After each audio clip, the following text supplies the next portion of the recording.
Assalomu alaykum, hurmatli o'quvchilar. 6-variant tahlilini boshlaymiz. Demak, boshdagi savollar 1, 2, 3, 4, 5 oson savol bo'lgani uchun asosan 6-savoldan boshlayapmiz.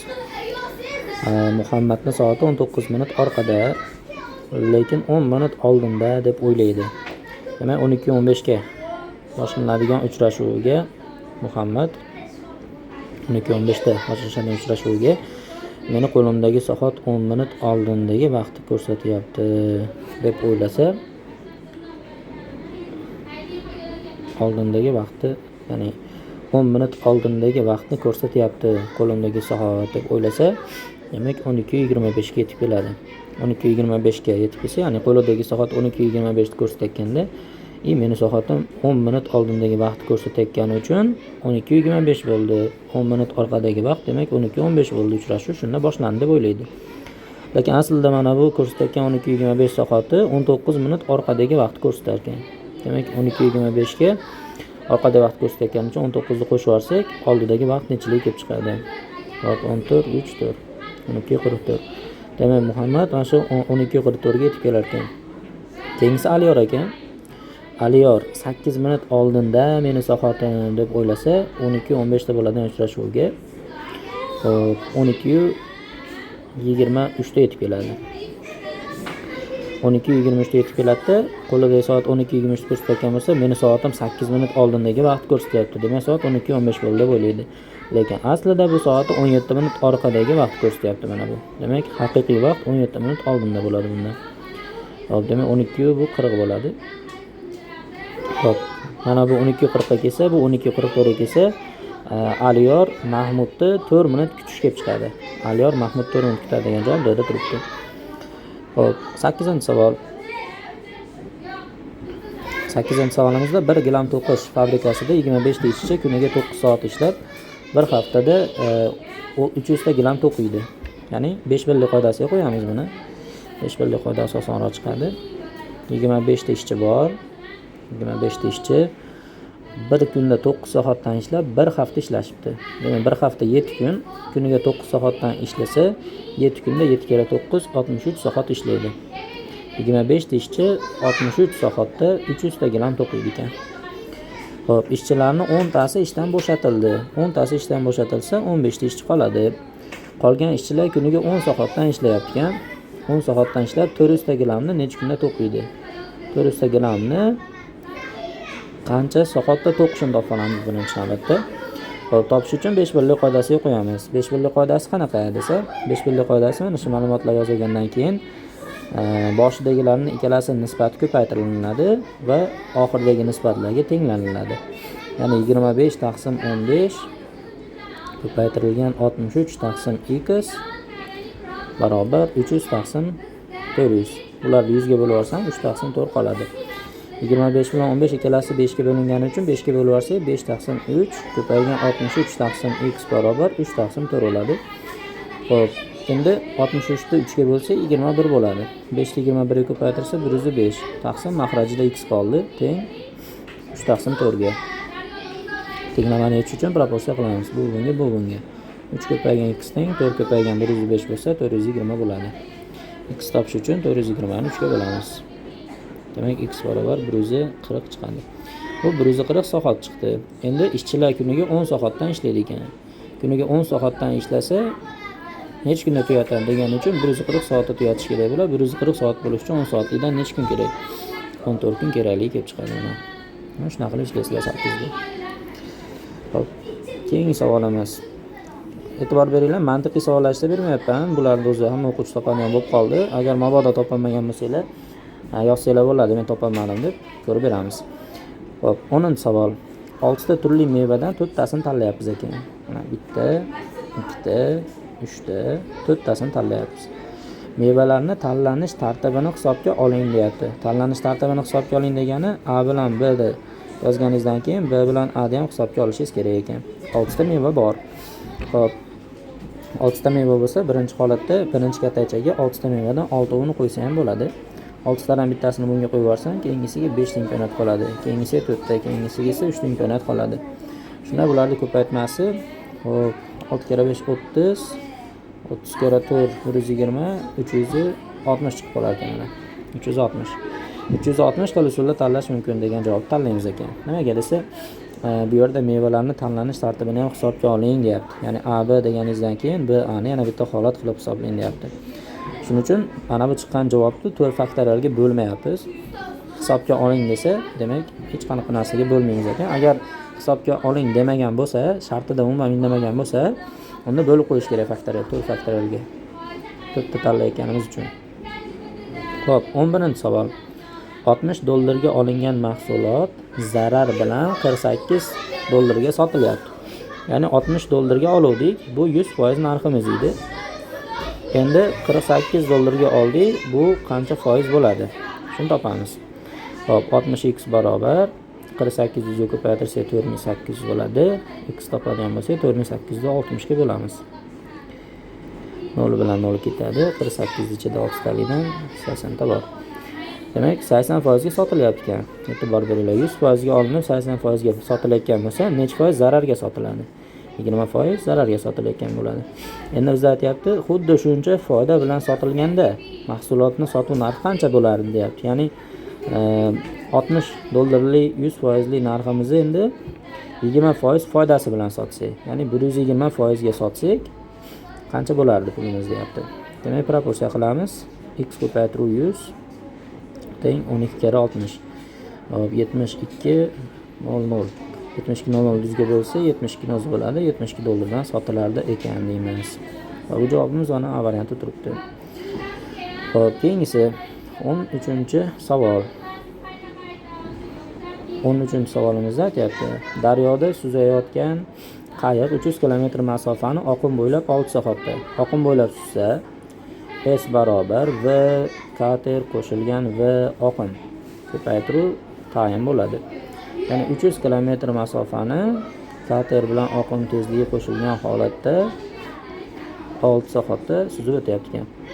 Oqimga qarshi esa 10 soatda. 300 km masofani endi oqimga qarshi suzganda katerdan oqim ayriladi va 10 soatda suzib o'tyapti ekan.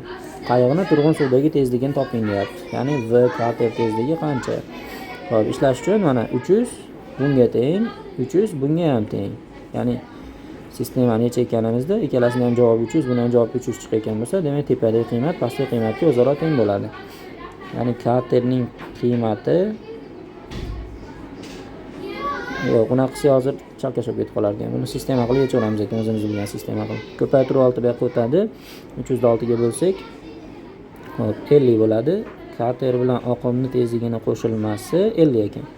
Ko'paytiruvni bu yoqqa o'tsa bo'lib 10 bo'lib o'tadi. 300 ni 10 ga bo'lsak, demak 30 bo'ladi. Kater tezligidan oqimni tezligini ayirasak 30 chiqyapti ekan. Ha. Xo'p, endi agar mana bu yerda bitta plus va oqim, bitta minus va oqim kelib qolsa, qo'shib yuborsa va oqimlar yo'qolib ketadi. Shunda 50 ga 30 80 bo'lib qoladi. Katerga katerni qo'shsak ikkita kater bo'ladi. Bitta kater topsak, kater tezligi 40 lik kelib chiqadi. Mana shu aql topamiz, to'g'ri javob deymiz sana. Xo'p, keyingisi 16-ga o'xshagan savollar oson ishlanish yo'li. Javobdan ketib ishlasanglar ham bo'ladi. Onasining yoshi 36 yosh ekan. Mana ona 36 yosh, qizining yoshi esa 8 yoshda deyapti. Necha yildan so'ng desa, ikkalasiga ham x yil qo'shiladi. Chunki bittasi x yilga kattalashsa, ikkinchisi ham x yilga kattalashadi yoshlarda. Onaning yoshi qizinikidan 3 marta katta bo'lib qolar ekan. Onaning yoshi 36 plus x, qizining yoshi 8 plus x dan 3 marta katta ekan. Mana katta bo'lsa, kichigini 3 ga ko'paytirsa kattasiga teng keladi. 36 qo'shilgan x barobar qavslarni ochsam 3 kere 8 24 qo'shilgan 3x bo'lib qoladi. Plus x bu yoqqa o'tadi, 24 bu yoqqa o'tadi. 36 ayrilgan 24 barobar 3x dan x ayirsa 2x. 36 dan 24 ayirsa 12 dan 2x bo'lsa, x dan 6 bo'lib qoladi mana. Xo'p, yana 6 yil qo'shilgandan keyin onaning yoshi qizining yoshidan 3 marta katta bo'lib qolar ekan. To'g'ri javob A. Xo'p, keyingisi 17-savol. Ikkita priston orasidagi masofa 63 km. Bir vaqtning o'zida oqim bo'ylab birinchi pristondan sol, ikkinchisidan motorli qayiq jo'natildi va motorli qayiq solni 3 soatda quvib yetdi. Agar daryo oqimining tezligi 3 km taqsim soat bo'lsa, qayiqning turg'un suvdagi tezligi qancha deyapti. Priston degani hali bandargohga o'xshagan narsa. Misol uchun mana bu bo'lsin. Va bu suvdagi harakatga doir misol bo'lgani uchun mana bu to'lqin deb tasavvur qilamiz. Hop, orasidagi masofa 63 kilometr ekan. Hop, demak mana bu yerdan birinchi pristondan sol mana bu yerdan qo'yib yuborilyapti ekan. Sol degani bu motori yo'q, qayiq degani. Ya'ni uni o'zining tezligi bo'lmaydi. Bu oqimni tezligi qanday bo'lsa, shunday tezlik bilan suzib ketadi. Oqimni tezligi 3 bo'lsa deyapti. Oqim tezligi 3 bo'lsa, mana solni tezligi ham 3 bo'ladi. Mana. Xo'p, endi motorli qayiq jo'natilinibdi ikkinchi pristondan. Va mana bu qayiqimiz ikkinchi qayiqimiz. Birinchi qayiqda 3 soatda quvlab yetyapti. 3 soatda quvlab yetyapti. Endi bu oqim bo'ylab suzgani uchun, bu motorli bo'lgani uchun kater tezligi oqim tezligi qo'shiladi. Shunaqa tezlikda harakat qilib 3 soatda quvlab yetyapti. Demak, agar maytda V1, mana bu V2 bo'lsa, quvlashmacha o'ynayotganda S barobar V1 ayru V2 ko'paytiruv tayin bo'lardi. Shundan foydalanamiz. S masofamiz 63. Endi birinchisining tezligi V kater qo'shilgan oqim tezligi 3. Hop, ayrilgan V2, ikkinchisining tezligi 3. Ko'paytiruv 3 soatda quvlab yetyapti. 63 barobar 3 bilan 3 qisqarib ketsa, V kater ko'paytiruv 3 qoladi. Demak, kater tezligi 63 ga bo'lsa 21 bo'lgan ekan. Xo'p, qayiqni turg'un suvdagi tezligi deganda oqmaydigan suvdagi tezligi deb tushuniladi. Turg'un suvdagi tezligi oqmaydigan suvda katerda o'zini qancha quvvati bo'lsa, qancha kuchi bo'lsa, xuddi shuncha kuchi bilan tezligi bilan suzadi. Buning uchun javob 21 deymiz ekan. Xo'p, 18-savol. 18da 20% foyda bilan sotilayotgan bir mahsulotga yana qo'shimcha ravishda 12% soliq uchun narx qo'shildi. Natijada mahsulotning narxi $168 bo'lib qoldi. Demak, 12% qo'shgandan keyin $168 ga o'tdi. Demak, 100% narxi qancha? Shuni topib olaylik birinchi. 100% narxi qancha? 12% qo'shilgan bo'lsa bu 112% bo'ladi. 112% $168 o'tdi. Bu bunga. Demak, 112 ko'paygan x barobar 168, 100 ga ko'paytirsa 0 qo'shiladi. X topish uchun 168 0 deb bo'lamiz 112 ga. Xo'p, shunda qiymat nima chiqadi? Xo'p, 168 0 bo'lingan 112 desa bitta beramiz. 112 ayirganimizda 56 bo'ladi, 0 tushadi. Mana bu yerga 112 bo'layotgan bo'lsa, demak 4 ta bersak, 5 ta bersak 560 olib qoladimi? Mana 5 kere 2 10, bir dilda 5 kere 5 6, 5 kere 1 5 bo'ladi-da, ayirsa 0. Hop, mana bitta 0 oshib qolgani uchun 150 bo'lar ekan. X 150. Mana 150. Hop, ya'ni 20% foydasi bilan sotilayotgan mahsulot, ya'ni 20% foydasi bilan esa 120% sotilayotgan mahsulot 150 chiqib qoldi. 150. Natijada mahsulot narxi shuncha bo'ldi. Mahsulot keyin mana birinchi 20% foydasi bilan 120% sotilayotgan mahsulot 150. Endi mana shu 150 yana 12% haligi foydasi bilan narx qo'shilibdi. 12% soliq uchun narx qo'shilibdi. Ya'ni buni 12%ni topib turib qo'shadigan bo'lsangiz 168% sotilayotgan bo'ladi. Natijada mahsulot narxi $168 bo'ldi. Mahsulotning asl narxi qancha? Ya'ni 100%lik mahsulotimiz narxi qancha deb so'rayapti. Bu bunga hozirgiga o'xshab 120 ko'paytiruv x barobar 150 da 100 ga ko'paytiramiz. 150 0. Hop, x topish uchun 150 0 deb bo'lamiz. 120 ga bitta 0 bilan bitta 0 ketadi. 1500 dan 2 ga bo'lamiz. 12 ga 1 kere 12 12 arvarsi 30, 2 kere 12 24 65. 60 ayrısı 0. Demek 125 chiqib qolar ekan. To'g'ri javob A deymiz. Keyingi savolimizdan foizga doir savol ekan. Mana 30% foyda bilan sotilayotgan mahsulot 30% foyda bilan sotilayotsa, u 130% ga sotilayotgan bo'ladi. Mahsulotning narxi $54 ga arzonlashsa 15% zarariga sotiladi. Ya'ni 100% ning mahsulotimiz 15% zarariga sotilayotgan bo'lsa, u 85% ga sotilayotgan bo'ladi. Va buni narxi 130% dan 85% ga tushsa $54 ga arzonlashar ekan. $54 ga. Bu degani 130 dan 85 ga tushib qolishi uchun necha foizga kamayish kerak? Birinchi navbatda 45% ga kamayish kerak deymiz. Chunki 130 dan 45 tarsa 85 ga tushib qoladi. Agar mahsulotning narxi 45% ga tushgan bo'lsa, bunda umumiy narx 54 dollarga tashlaveradi. Bu degani mahsulotning 45% narxi 54 dollarga teng degani. Endi 100% narxi qancha bo'ladi biz deymiz? Bu bunga. Demak 45 ko'paytiruv x barobar 54 ko'paytiruv 100 ko'paytirsak 5400 bo'ladi. X topish uchun 5400 ni bo'lamiz. 5400 bo'lamiz 45 ga. Mana bitta bor 45 ayirsak 90, ikkita bor 90 ayirsak 0, 120. Demak, mahsulotning asl narxi 120 dollar bo'lgan ekan. Xo'p, yani keyingi savol 20-savolni qaradik. 20-savolda aytayapti.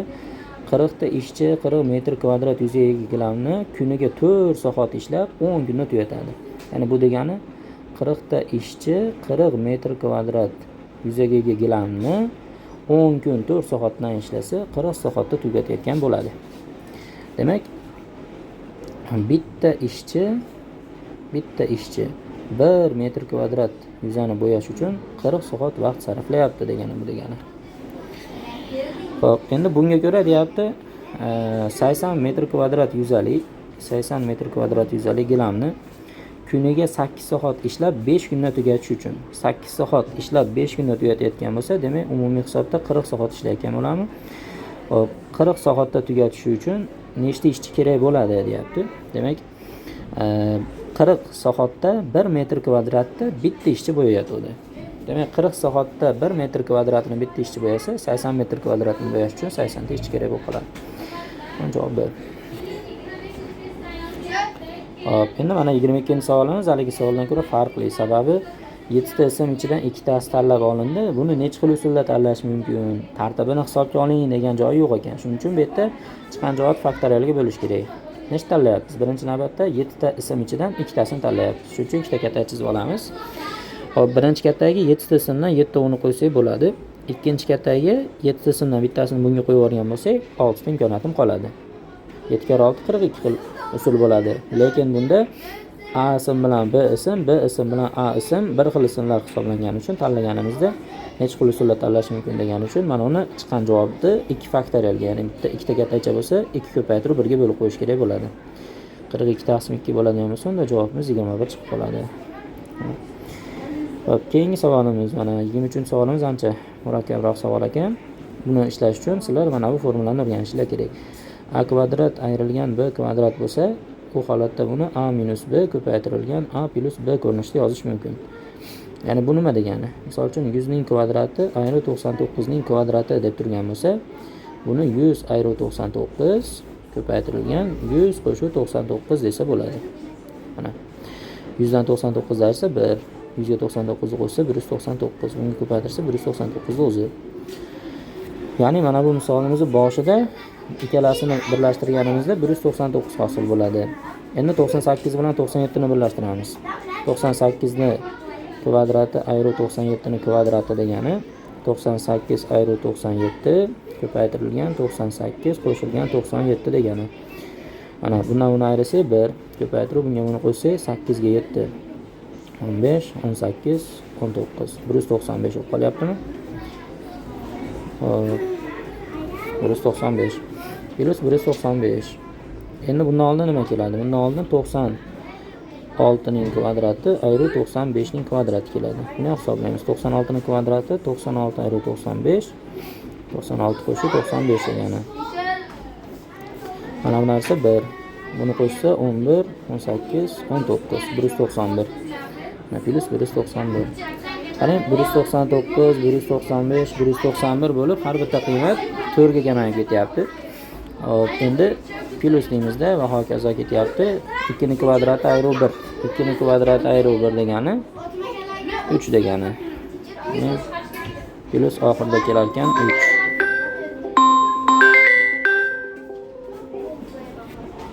Oxirida 3 kelar ekan. Endi 3 dan boshlab 199 gacha sonlar yig'indisini topish uchun 3 ga 199 ni qo'shamiz, 2 ga bo'lamiz va soniga ko'paytirishimiz kerak. Endi sonini topish ozgina muammo bo'ladi bunda. Sababi bu 4 ga farq qilib ketayotgan sonlar. Demak,